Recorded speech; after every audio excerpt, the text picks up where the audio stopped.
I'd like to welcome Bob Schrumpf and Lawrence Schwartz to this. This is just a small decker. It's not to harm for anybody. It's not to advertise for anybody. It's for the sole purpose to document the history of farming through the years. We all know we're being recorded, correct? Correct, yes. All right. So as all farmers, everything's on the table. Put your pliers on. And you didn't bring your pliers. That's the most important part of farming. For you guys, where were you born, and who were your parents? Go ahead, Bob. Well, I was born where I live right now. I haven't got very far, and my dad was Herb Schrumpf, my mom was Elsie Trost when they were married, and they moved to where I live now in 1937 when they got married, and I've been there ever since. And, got married in 75, and the wife and I tore the old house down and built a new one because the other one was just too bad, and I haven't got very far. So I have spent my whole life here on this farm. My parents, Chris Schwartz, mother, Marie Keller, moved here when they got married in the 30s. I was born in July 25th, 1939. Spent my whole life on this farm. The only time I went home was when I was in the Army. I'm fifth generation of Schwartz's in this neighborhood. The land we farm touches grandparents, great-grandparents, great-great-grandparents on two ancestry sides. So been here a long time, and got married in 1968, and Mom had built this house in 1960. Me and Shirley moved here in 70, I think it was. As far as farming, I started farming, I guess really, I always tagged along in the field, but I guess really started farming, my first corn crop would have been in 1957. My dad died in 56 when I was in high school. I had an older brother and a younger sister. We farmed for my mom for several years till we started on our own. But it was, you grew up pretty quick. There was no childhood or whatever in between there. And at 19, I volunteered for the U.S. Army Reserves, because at that time you had to go. There was no way of getting out of it. So, and been farming here ever since. Farmed here till, I guess my last corn crop or grain crop would have been in 2017, I guess. Most guys get like 40 to 50 years. I probably had 60 crop years. Very fortunate. I mean, I am healthy. I have, my kids rode in and combined with me, and I ate their empty Oreo cookies after they ate the cream out. Did the same thing with grandkids. Now I've done it with great-grandkids, so I'm very fortunate. Agriculture is a pretty important thing. I mean, everybody needs it because everybody has to eat. Bob, you want to elaborate on the history of your farm generation-wise? well, just like I said, my folks got married in 37, and I was born in 1944, and went to Lawrence. I went to the same grade school for 1 year, but all 8 grades were still in the same room, and town school down here. And I tried to get in the service, and I graduated from high school in 61. I tried to get in service in 62, but I got a crippled hand, so they threw me out. And I've just been on the farm ever since. And I can't say when my first year was, because you just helped on the farm. And like I say, I didn't get married till I was 32, and so you just farmed. So we used to have a lot of livestock, and I don't even have a dog at home anymore. So it's a lot different around there. But it's like Lawrence said, it's really a good life. You're out to what God gives us every day, and we just got a really nice rain the last 2 days, and we really needed it. So a lot of people think, oh, it's rain on the 4th of July here, but when you're needing rain, you don't really know how important it is, even when you're not farming anymore, because you got somebody farming your own ground, and you can see they need rain, and what's the old saying, you can take the farmer out off the farm, but you'll never take the farmer out of the farmer or something, so. It's just, What's your earliest memory of farming as a child with your parents when you lived on the farm? we still had a team of horses yet when I was young, put up loose hay, and we had a tractor too, but we still used horses for planting and such stuff for the first number of years, and then I can't remember when we really got rid of the Molly and Dolly. I think they were two big white horses, and I can't say for sure when we got rid of them, but they just kind of like, they disappeared one day, so. And we had a couple of old tractors. But you use them horses for planting corn and. Well, at the start, yeah, and then for, like, had loose hay, and when you was putting up hay in the barn, it was all loose hay, and with having horses, the guys in the barn could holler when they wanted them to stop, and then there was a trip rope up there, and they tripped the rope, you know, and then you had a tractor, you couldn't have heard nothing like that, so use horses for that mainly, you know, and can't think of anything else right now, but. I guess my earliest thing, I remember going in the corn crib with my dad, and we had a hard hand that lived with us, a bachelor, moving in the corn crib and picked out ears of corn, and then they shelled the ends off and shelled the centers out for the flat seeds to plant your own corn. And I remember the first corn Dad bought, or maybe they even give it was from DeKalb, and it was a very small bag, about like maybe a gallon's worth of corn. But at that time, you planted corn, you planted 10 acres out of a bushel, 56 pounds. I don't know how many. Then now it's 80,000 seeds, but then earlier on they planted corn 40-inch rows, both and checked both ways, so you cultivate so the horse could get through between the rows, cultivating north-south, then east-west, because that was your weed control and loosen soil up around the plants. But and we use our own soybean. Well, the soybeans, commercial soybeans didn't come during the Second World War. Before that, there was beans being raised, but they were black ones, and they were for hay. And you sowed beans for hay, but you left maybe 2 acres stand, and you combine them with a combine, because I don't remember thrashing here. My brother was 4 years older, he did, so I would say the area northwest of Grantfork started combining. Everybody started combining probably about the same time. I mean, there was nobody, just one farmer maybe still thrashed. Everybody got hooked on the combine, and everybody was harvesting with a tractor combine. And they pulled that. Yeah, they were pull-tied combines. And with the Johnny Welch, our hard hand, with the horses, he did all the corn planting, sowing the beans, sowing the wheat, cutting the hay, raking the hay. That was all done with the horses. The plowing was done with tractor. I guess the 1020, or we had W30.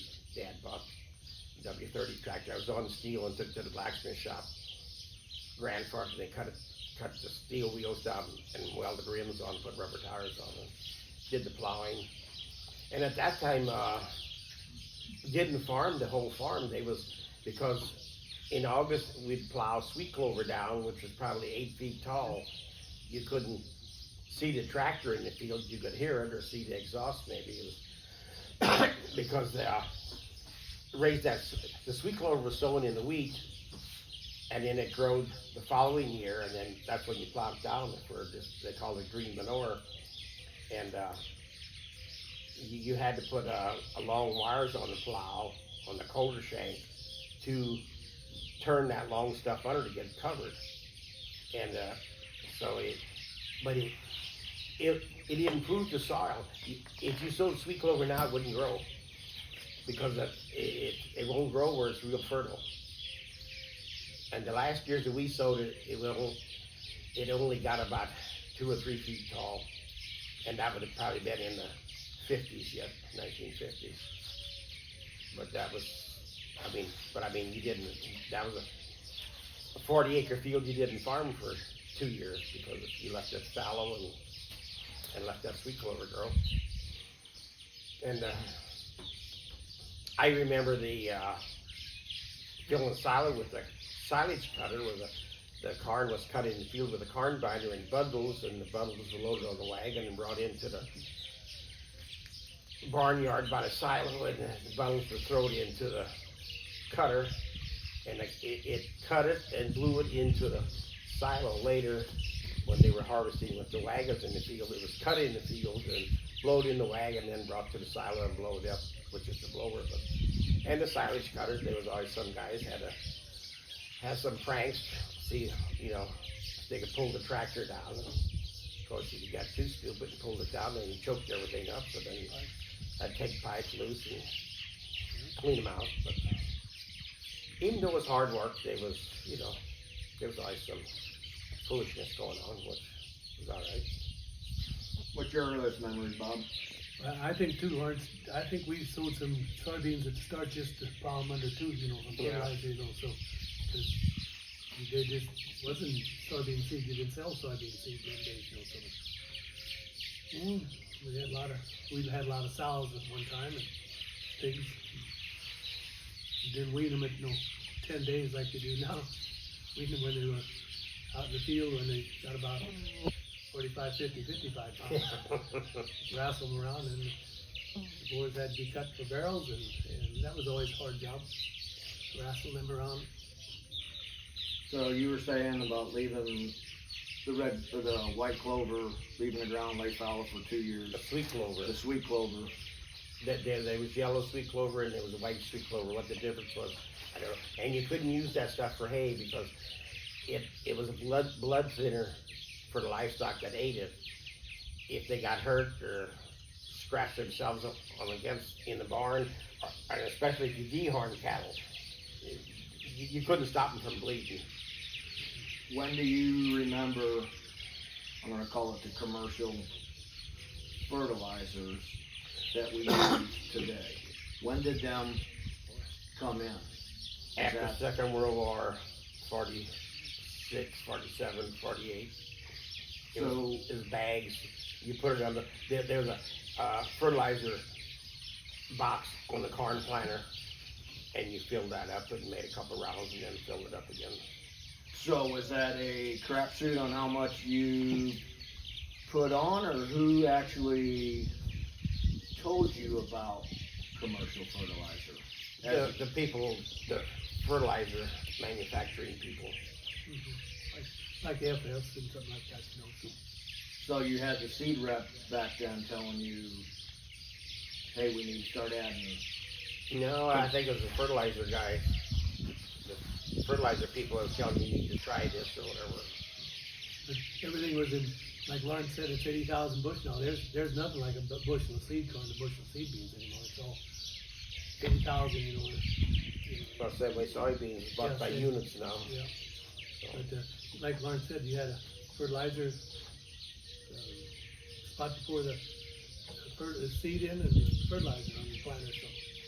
So you're fertilizing right in row. Mm-hmm. Well, Broadcast in the bottom of your, right behind the seed drop was a little square box that had probably like a inch angle iron welded in there on.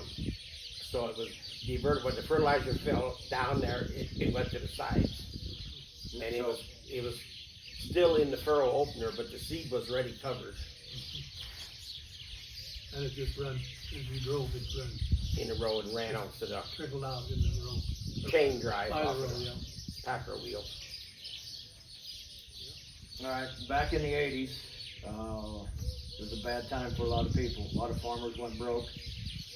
In your opinion, what led up to the farming collapse? And it affect every farmer different. How did it affect you personally, and how did it affect the farm? Well, the interest rate went up over 20%. That's what really killed everybody. So before the 20% interest, what kind of interest were you paying? I'm going to say back in the mid-70s, late 70s. I mean, that varied all the time. It's probably 5, 6, 7, 8%, And then when it got up in the 20s, that really put the bite on everybody. And I know brother and I farmed together our whole life. He's 3 years older than me, and we just had to sell a couple of farms to keep it going, so we could make our payments. But we survived. So and right now, I think we sold ground. We paid $2,000 an acre for. We sold it for $3,000, but right now those couple hundred acres would be worth a heck of a lot of money. Yeah. But you can't look back. If you look back, then you just look ahead is what you can do. That's about all you can do is look ahead. Everybody done something wrong in their life, and you did something dumb, but that's the way it went. Tried to learn from it, and hope you done better next time. So. How long did that interest rate last in that 18, 20, 22%? Oh, about 2-3 years, wasn't it, Yeah. Lauren, something like that? Then she started going back down. And if you had farm loans, I guess I would say the banks were just crooks, because you had a loan that was for 20 years or whatever. And so we're changing it. You got to pay the higher interest or pay it off. Mm-hmm. So do whatever you can do about it. It was just legalized slavery. I probably shouldn't say that, but that's what the hell it was. Yeah. What drove the interest rate? What was the economy Well, then, or what took? it was what people said was Reaganomics, and I thought Reagan was really good president. But I don't really know what drove it there. But I don't know what he was drove it, president when but I mean, Reaganomics, they said, and that just drove the interest rate up like everything. I can't remember what it was all about, but and I thought Ronald Reagan really did a good job as president, but the rest of the country just went that way. So. I mean, it made a lot of people came very wealthy that were wealthy to start with that didn't have borrowed money. Mm-hmm. But I didn't have nothing. I started with zero money, so had too much money borrowed. Yeah, we did. We paid 22% interest on cattle loan when you sold the cattle. The bank you still had to pay what the cattle loan was, but the bank got $75 a head interest. And finally I told Shirley, if you work for the bank, you have to have a suit and tie on and shiny shoes, not ratty blue jeans and boots and haul manure. That's what the hell it amounted to. It just took us down because, we had to sell about half of the farm machinery, so this 80 acres, which I was able to buy back later, and 80 acres northwest of here, sister bought, and still was able to farm that. But I mean, it was a tough time. I mean, there was times you just you tried to, I guess, figure out. So you only had to maybe make one trip every 2 weeks to town because you didn't have money for the gas just to go get parts. You made do with whatever you had or whatever. And like I said, some people were okay and some people weren't. So going back from the 80s, where you're at 20% interest, somewhat, so how does a farmer today, instead of paying 20% interest, you're only paying 5 or 6? Back then you could buy farm ground for what, $2,500, $3,000? Well, at that time, Well, you could buy for $1,000. So here today in 2024, for a farmer, instead of paying 20% interest, you're paying $15,000 to $20,000 an acre at 5%. Yeah. So you have that same. Yeah. So we're still in that Price squeeze. Yeah. I mean, you really need a sharp pencil nowadays. I don't see how they do it really. But one thing, like Lawrence was saying, he always had livestock, and we did too. And that's one thing with livestock, you saved on fertilizer. Your manure really counted in them days. So did you use, I guess, do the soil samples Oh yeah. Mm-hmm. back then and calculate? yeah. Yep. So in your eyes today, because very few farms, basically no farms, have livestock of anything for fertilizer. Is that part of our soil destruction with using, cause I don't, when you get flat ground, you get 2-foot washouts, there's no structure in that. Is that part of the commercial fertilizer? Well, fertilizer always puts, like Lauren said about plowing clover down, green manure, when you're putting something back in the ground, that holds the ground, so manure was good for keeping the ground, something in the ground, so didn't wash as bad. So. And a part of the mentality of big iron selling equipment, that you need these big tractors, you need all this deep tillage. If that deep tillage was doing anything, why isn't that ground mellow? It's hard. It's harder than it was 20 years ago if you use a test on it. Because if you only till, when we used to plow with the horses, they only plowed about 4 inches deep, then we got the tractors plowing, we plowed 6 inches deep. And now they want to rip it 20 inches deep. All you're doing is ruining the soil structure, because all the roots from the plants went down in the soil. And when they decay, that's a hollow spot for the water to go down. Now we rip it real deep, we ruin all that open structure where the roots decayed, and now it's compacted deeper. But it's a mentality, you have to have the big tractor, you have to tear it up this deep. Well, like I said, if you use the soil test, or whatever they call it, the compaction, it's compact worse than land that hasn't been. I mean, the no-till helps the situation, and also if you stay away from anhydrous ammonia, that really makes the ground become like cement or like concrete. So you bring up anhydrous for both of these. What did you use back in the 60s and 70s before anhydrous came available? What did you use for your nitrogen for your? It was the granular, I don't know what. Urea. Is that what it's called, urea? It was granular. Mm-hmm. So did you put that in furrow as you were? No, You broadcast. You broadcast. for the buggy. So when do you think that, when did anhydrous come into play? Anhydrous is a byproduct of, I don't know what the byproduct it's made, but I mean, it's used in the Petroleum. petroleum, I mean, Petroleum made and out. the refrigeration industry also. I don't know where it came about, that somebody figured out how to harness that high pressure and put it in the soil. I don't know when that came about. We started using it here, I guess, in probably in the 60s. 60s, I'd say, yeah. And probably Bun Kessler had about Yeah, the first, first anhydrous plant around on 160. so who educated you on anhydrous from urea? The fertilizer dealer. So is that where you put your trust in a fertilizer dealer, or do you? Yeah. Well, you had to buy fertilizer, so it's cheaper, so whenever something's cheaper, you go for it, So through the years of farming, you've seen the changes.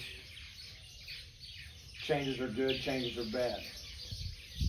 In your opinion, what were some good changes and what are bad changes? Well, I guess everything's kind of been good. They're sure raising more crops, or better, yields on same acres we farmed our whole life, The yield's getting so much better, so. So on your farm back when you were farming, Bob, what was, I'm gonna say average yield when you were farming? Well, if you could get 100 bushel an acre, man, you had something. 100 bushel of corn an acre, and maybe 30, 35, 40 bushel of beans, and that much wheat. So, and you really thought you had something, didn't you? Oh yeah, that was pretty an much what it exceptional was. crop, So the people that are farming your farm now, just guesstimate, what are they making? Well, last year we were short of rain till later on, and the corn really looked good, but it was hurting. And guys that farm our ground, I think we averaged 214 for corn last year, and I didn't think I would nowhere as close to make that. But the genetics are so much better in the corn and beans and wheat too nowadays, so it can stand drought a little more. And it's just better generics, I guess, the Well, seed corn dealers. A lot of people are against GMO and all that stuff, but I mean, if we didn't have these seed companies doing all this research and the breeding to develop the plants that we got now, we wouldn't be raising what we're raising. No. You know, and I'll back up something I should have said a long time ago. I guess the most advanced thing I have seen on the farm was the hydraulic to raise and lower implement and fold it up. Where before you had to load it on a trailer and haul it someplace, where now everything is hydraulically folded up and transport down the road. And also the auger. The grain auger puts augers the grain in the bin. It augers it out. It augers the feed or whatever. When I was a kid, my dad would, with the AC combine, the 15 bushel hopper, dump it on a wagon, bring it in here, and a truck would show up overnight, and they'd put a tarp between the wagon and the truck, and they'd scoop that over, and then be hauled to the elevator. There was no augers. I mean,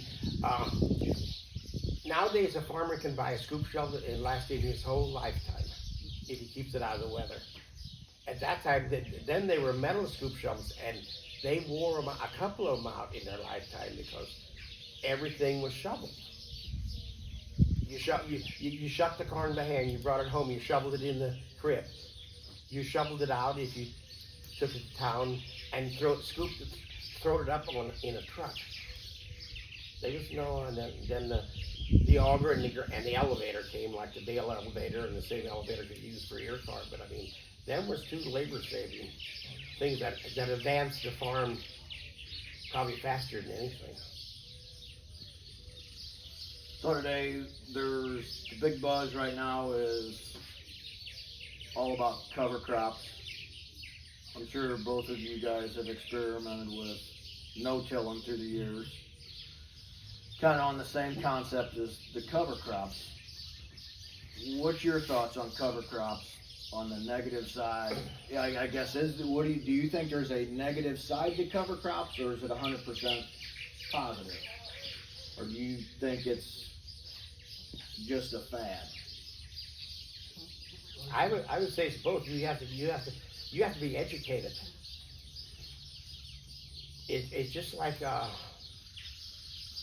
if you never ate pizza, and the first time you seen it and smelled it, you looked at it. You have to educate and you eat that little by little. That's what there's no-tilling. No-tilling is the simplest thing. It was the beginning when Adam and Eve was in the garden. The wind planted everything. The wind blows the seeds and the birds carry the seeds. There was nobody planting stuff. It just grew. And no-till, all you got to do is make a slop to get that seed in the ground. I mean, it's a hard culture when you've been accustomed to a clean field and everything.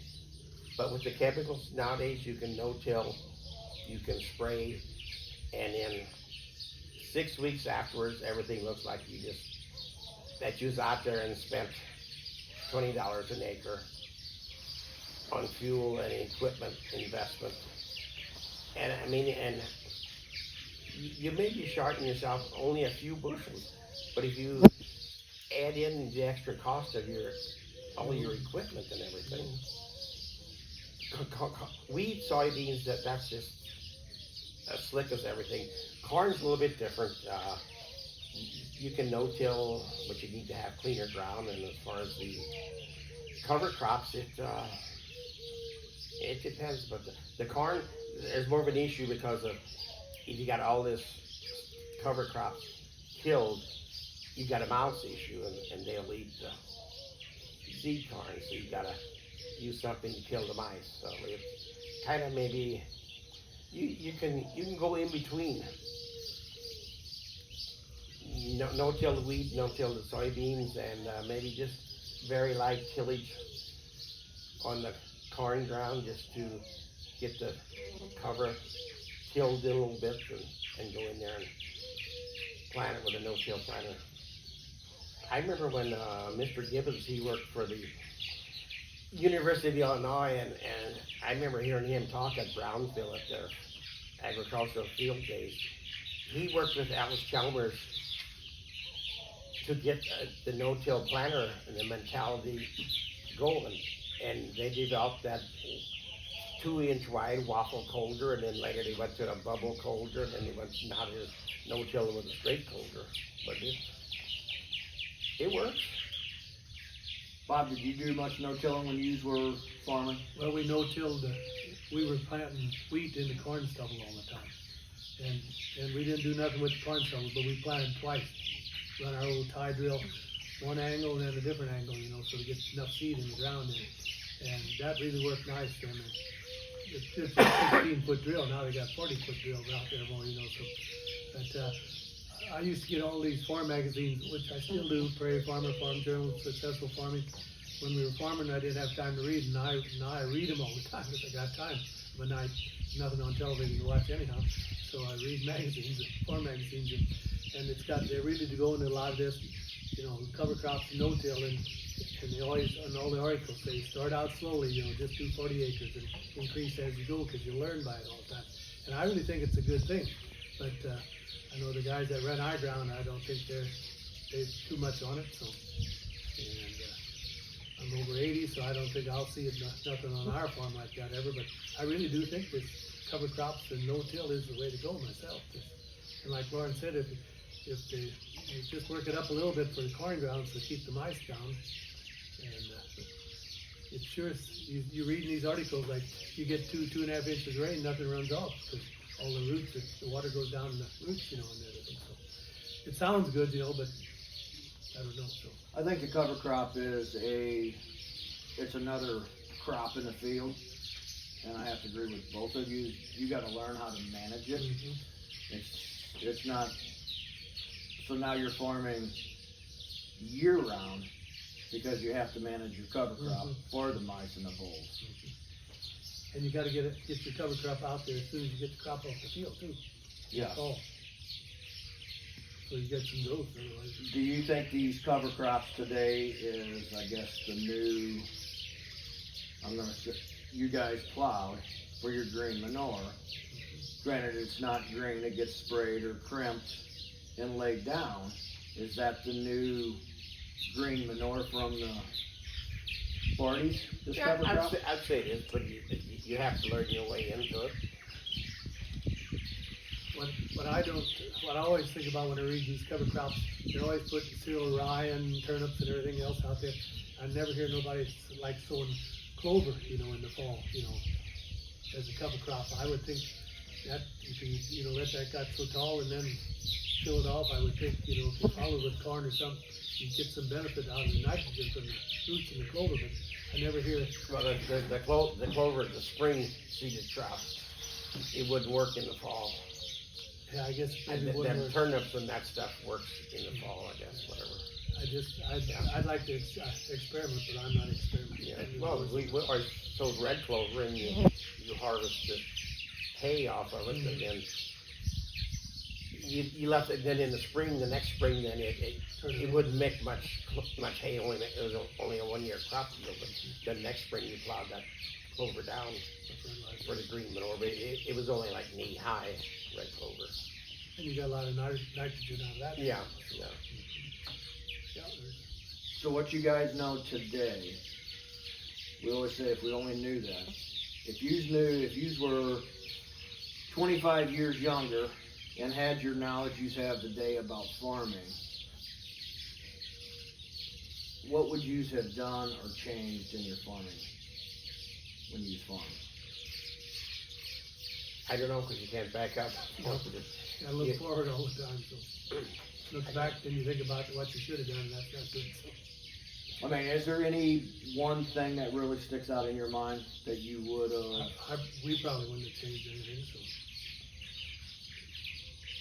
so. I don't. Like Lawrence and I were talking earlier, he's got his flip phone set, and I got a flip phone, so we're not very, what do you call it, Technical savvy. yeah, we're not technical savvy, right?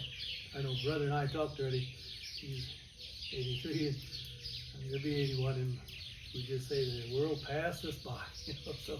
So if you rode We in, don't wanna learn, our biggest trouble is, I don't wanna learn, you know, I'm done farming, so if I still was farming, I'd probably try and figure stuff out, you know, but I'd rather go fishing or work in the garden nowadays, so. so have you been in a tractor, Bob, with the GPS and drove it? Yeah, just a couple of times, so. I They tell me know- what to punch, and you sit down and you don't know what to do with your hands, you know, going down the field, you know, so that's why it just passed us by. I know Dad was. I sat in the tractor with him. I got the phone call. What was your thoughts? He was here in the back. He was talking about farming. It was intriguing for me. He was talking about farming with horses to use a nest. And he had 3 generations of farming. And he was driving a tractor without any hands. He cussed it all the way. What was your thoughts on that? You know, here you're the guy that, from a team of horses to, I think you made 3 rounds and then you said, I'm not using it. What was your thoughts? I mean, I would, it's good technology, but, it's a lot of money that you can farm without. it is. You know, I've been used to driving the tractor. With the corn planter, you use the planter marker, which with GPS you wouldn't have to. But I guess with the corn planter, every round, if you seen you was getting a crook or a bow in it, you compensated. Every round, every pass through the field, you compensated to keep that marker straight. But now you so with the drill, you can't see that. So, but you don't have.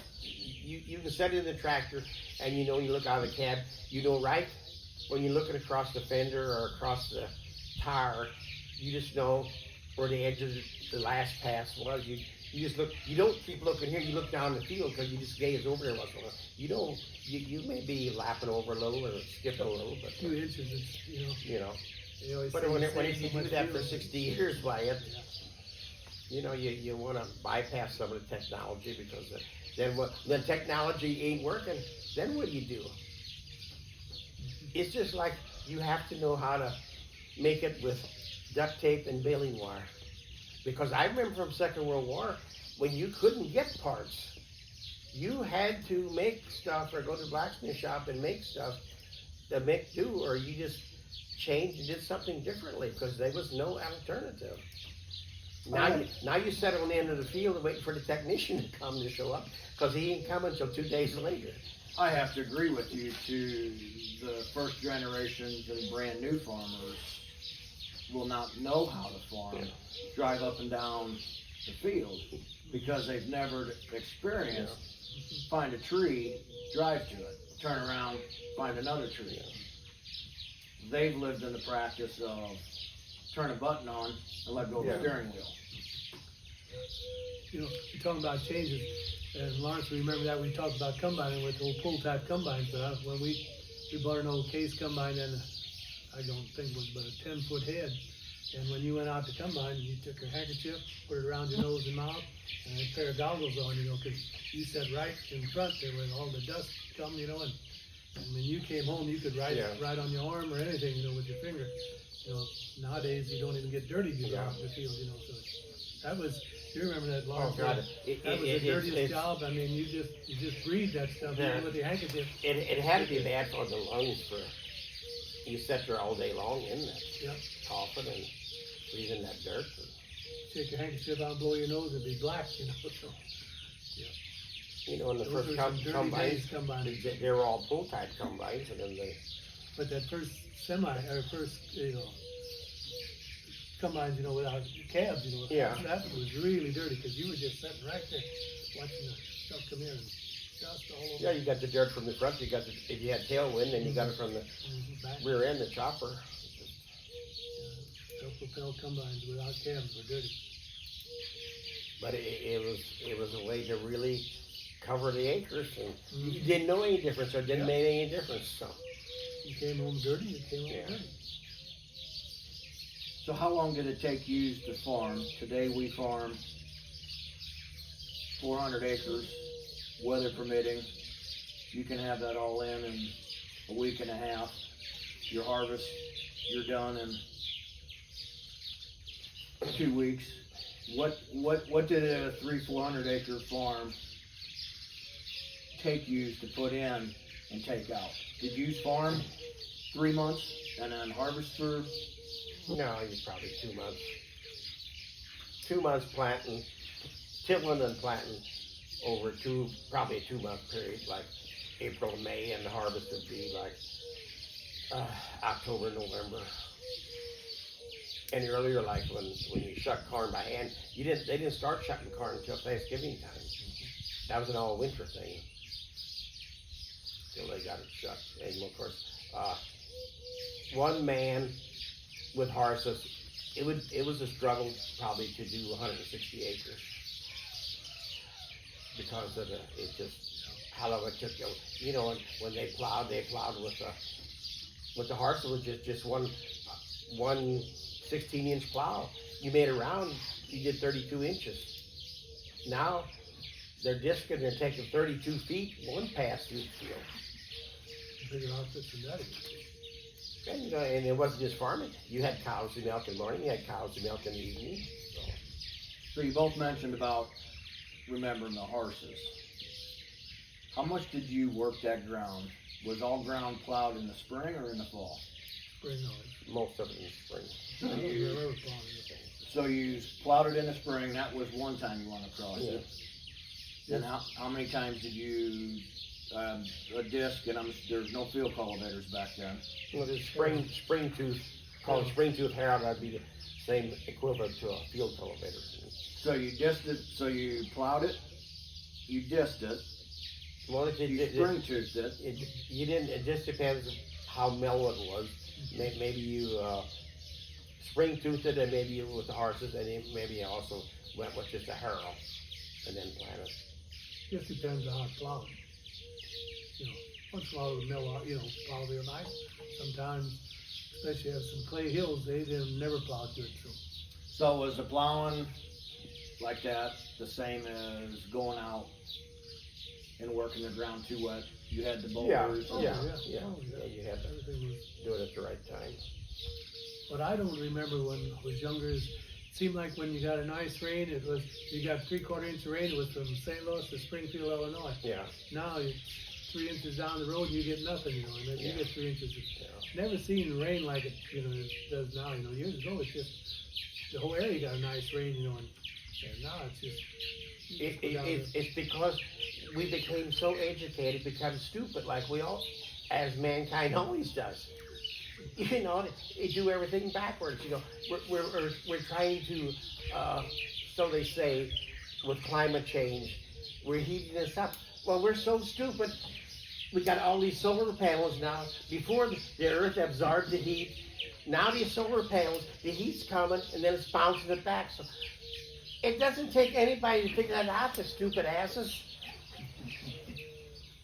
So, I mean, we create our own problems because we think we get smart.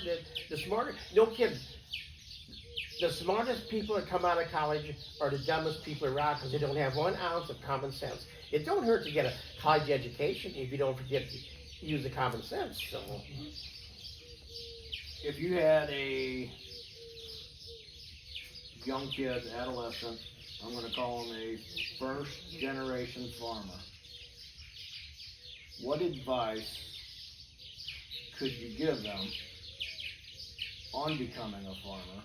Because this is an occupation, you can't just go to the bank and say, I want to be a farmer.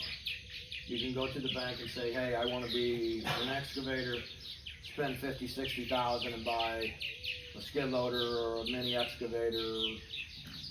The farming industry, I think, in my opinion, is next to impossible to become a first generation farmer.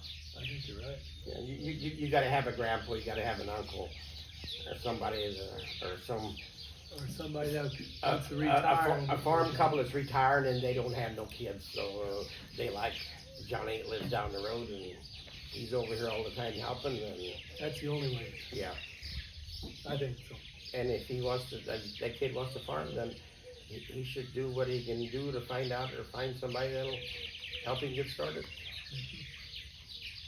What is, in your opinion, what is driving real estate as high as it is? Is it the guys out there that are willing and going back and backtracking? We have people today paying $400 to $500 an acre cash rent. What was cash rent back in the 70s and 80s? Was it? There was no cash. There was rent. if it was $20 an acre. It was all thirds. So when did cash rent really come? Probably about the first the 80s and the 70s. I would say it like might have started in the 80s, but I mean, it really got crazy in 2000 and whatever. But was there farmers that really, did they rent their farms, or did everybody farm 40 years ago? Well, that's all that, 40 years ago, you was farming, you didn't have you wasn't working off the farm. But, yeah. And if neighbor got old, then he just let the neighbor farm some of his ground, and, somebody got old, they just, neighbor, farm his ground, so now it's, everybody's trying to go out and get more ground all the time. Now it's not just the farmers buying the land, it's investment people that got too much money. So they're wrecking it for the farmers that want to be farmers. I mean, them people that are paying this high cash rent, I mean, they're coming from outside businesses that creates a lot of money, and it's a place to shelter money because it's a tax write-off. In place of doing that, why don't they pay their workers more money? It's money thrown away anyway, so they're throwing money away in agriculture and ruining it for the guys that want to be everyday farmers. So we're gonna sit down in about 10 years and listen to this documentary again. If you guys, I ain't listening to it. hopefully some of us will. If you had the crystal ball, where do you, granted you guys probably would have never expected to see the farming industry the way we are today. If you had that crystal ball, what do you think, I'm gonna say 10 years, maybe 20 years, what do you think farming will be like if you had that crystal ball? With all this technology, I have no guess even, so probably might not even need a guy driving a tractor. No, but Send the tractors out there. You'll do it all in your office. Do you think there will still be the small farm, or is it going to be all the, will there still be 300-acre farmers, or is it all gonna be thousands of them? There'll be one here and there, but it'll be mega farmers. I think the small farms will just be, produce farmers probably. So. Do you think there will be another farming collapse? Oh, I'm sure there will. Everything goes in cycles. Everything's in cycles. I mean, because everybody becomes stupid and greedy and think they gotta have more and over borrow, and you're in trouble. So. But that's all the questions I got. I appreciate Bob Schrumpf for coming in, Lawrence Schwartz for coming in. If you two just want to talk farming for a little bit. Well, I guess Or if you have anything to... Will our checks be in the mail on Tuesday or what? No, we'll send them out to the third generation. No. When you got livestock, most farmers don't have livestock anymore. So and if you don't have trouble, you don't get dirty like we used to. When we farmed years ago, started farming, but I don't regret it, Lawrence. Do you? No. I mean, it was a good, healthy living. We're still both here yet. So I guess I would say it's kind of like being in the Army. I was glad I was there, but I want to go back. Yeah. And because farming is tough if the finances are not there. And it depends whether you start with a bag of money or you start with nothing. So, I'd do it again, I guess. Me too. So for both of you, when you guys both retired from farming, was it a struggle to watch somebody else farm or just not farm at all? No, it wasn't for me because I could farm here. I could help you guys farm and help nephew farm, so I quit farming, but I was still driving the tractor and the combine, so that meant, if I'd have had to totally quit and not do nothing, I don't know what I'd have. Yeah, you always gotta have something. I remember, we always, like I said, when we weren't raising cattle right last, but we were shipping between 5,000 and 6,000 head of hogs every year we were selling. And it was a job to get to them, take them someplace to get rid of them anymore, but then I thought I'd always keep a few hogs around there, but we had our own grinder, we ground our own corn and everything. And the first year I bought 70-some feeder pigs after, when we retired. I guess it was 73 then. And we had our homemade feeders, and I fed them 70-some hogs that year, and I lost my rear on them because we had to buy feed from FS, and instead of feeding your old corn and everything. His brother came up one day, and he had fires up there. I burnt my feeders. He said, "Why you burn them feeders up?" I said, "So I never buy hogs." and I thought I'd miss hogs around there, but I don't miss them no more anymore. So. I appreciate you guys' time and sharing your thoughts and ideas, and hopefully this helps next generation, or just going back, food for thought. Maybe somebody has something to laugh at one.